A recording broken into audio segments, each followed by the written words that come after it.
Mr. Cain, I'd like to begin this evening with you, sir. Yes. This week, a UN nuclear watchdog agency provided additional credible evidence that Iran is pursuing a nuclear weapon. If you were president right now, what would you do specifically that this administration is not doing to prevent Iran from obtaining a nuclear weapon? The first thing that I would do is to assist the opposition movement in Iran that's trying to overthrow the regime. Our enemies are not the people of Iran, it's the regime. And a regime change is what they are trying to achieve. Secondly, we need to put economic pressure on Iran by way of our own energy independence strategy. By having our own energy independence strategy, we will impact the price of oil on the world market, because Iran uses oil not only as a means of currency, but they use it as a weapon. One of the reasons that they are able to afford that nuclear weapons program is because of oil.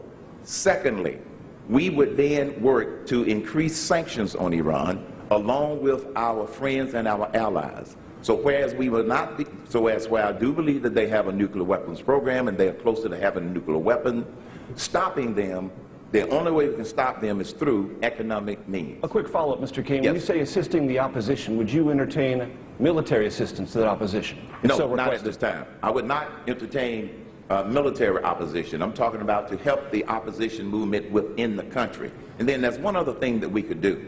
We could deploy our ballistic missile defense capable Aegis warships strategically in that part of the world. We have the biggest fleet of those warships in the world, and we could use them strategically in the event that they were able to fire a ballistic missile. Mr. Cain, I'd like to pick up on a point that Speaker Gingrich just made. You have said about foreign policy, America needs to be clear about who its friends are and who its foes are. So this evening, sir, Pakistan, friend or foe?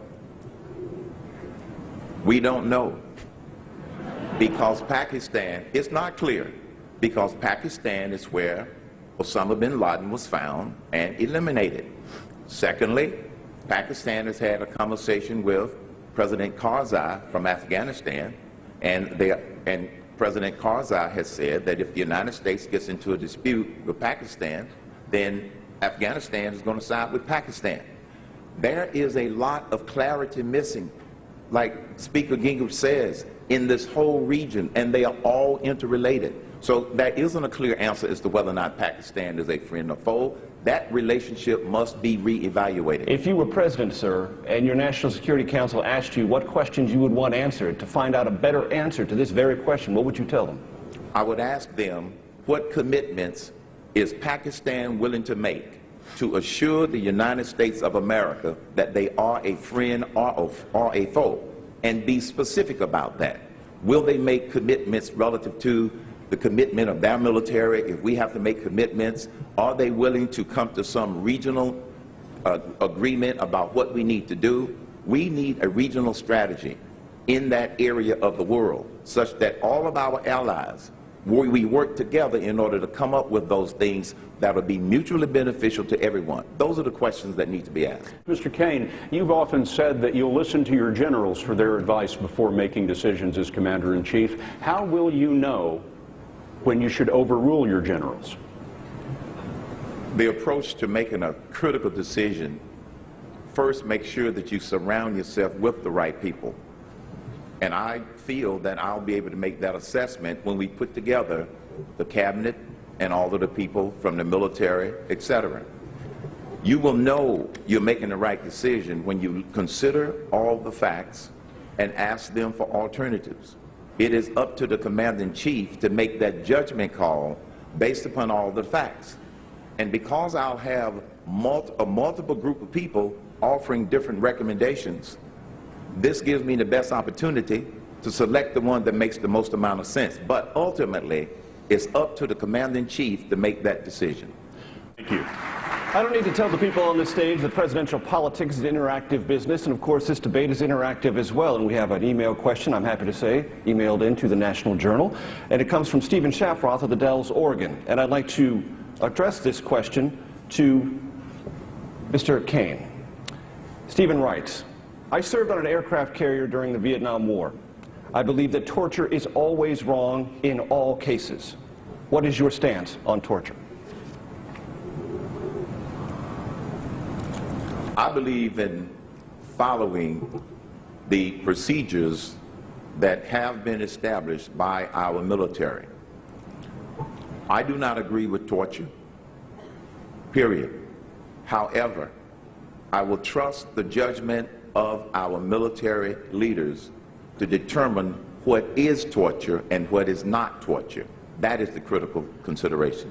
Mr. Cain, of course, you're familiar with the long-running debate we've had about whether waterboarding constitutes torture or is it an enhanced interrogation technique. In the last campaign, Republican nominee John McCain and Barack Obama agreed that it was torture and should not be allowed legally, and that the Army Field Manual should be the methodology used to interrogate enemy combatants. Do you agree with that, or do you disagree, sir? I agree that it was an enhanced interrogation technique. And then you would support it as president. You would return to that policy. I would return to that policy. I don't see it as torture. I see it as an enhanced interrogation technique. Mr. Cain, would you describe what you think is happening in the Arab Spring, and how, as president, can you affect that to make it work for the United States and not against us? What's happening in the Arab Spring, you have to look at Libya, Egypt, Yemen, and all of the revolutions that are going on, and how this administration has mishandled them. As a result, they have gotten totally out of hand. Our relationship with Egypt may not survive, because when this president backed the opposition, it turned out that the opposition was more of the Muslim Brotherhood, which could end up with a majority of control of this new government. This president has already said that the president of Yemen should go. He is our friend.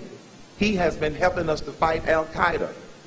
This president has been on the wrong side in nearly every situation in the Arab world, which has basically done nothing except to put that entire thing at risk. And that's time, sir. Thank you. Within days of taking office, President Obama, by executive order, stopped the CIA from using classified enhanced interrogation techniques that are not waterboarding. There's a presumption that every person at Gitmo under the Obama administration should go into civilian court, not military commission. And the Obama administration recently said that any future captors in the war on terror would not go to Gitmo. Would you continue these policies? If you would change them, why? And Mr. Cain, that first question will go to you. I absolutely would reverse all three of those policies. I'd keep Gitmo open. I would definitely allow the military to use enhanced interrogation techniques because they're terrorists. They are terrorists. Pampering terrorists isn't something that we ought to do. So I absolutely would reverse all three of those things that you indicated. Mr. Cain, U.S. forces are coming under attack daily now from the enemy crossing over the border from Pakistan. As president, as commander-in-chief, would you order U.S. forces into Pakistan to clear out those safe havens of the enemy? That is a decision that I would make after consulting with the commanders on the ground, our intelligence sources, after having discussions with Pakistan, discussions with Afghanistan, and here's why. We pointed out earlier that it is unclear as to where we stand with Pakistan. It is unclear where we stand with Afghanistan. We have our young men and women dying over there. And for that president to say that they would side with Pakistan, that is a problem. This is why we have to tread lightly and get all the information, because Pakistan is one of the 9 nations that has a nuclear weapon. So before I say we would do that, there's a lot of information that would need to be gathered. Well, we've been at war in Afghanistan for 10 years, of course, and what is it about it that's unclear to you at this point? 30 seconds. What's unclear is when the president approved the surge and then prematurely start pulling troops back, that wasn't a good strategy. Victory is not clearly defined. As president, I will make sure that the mission is clear and the definition of victory is clear, and that simply does not exist right now.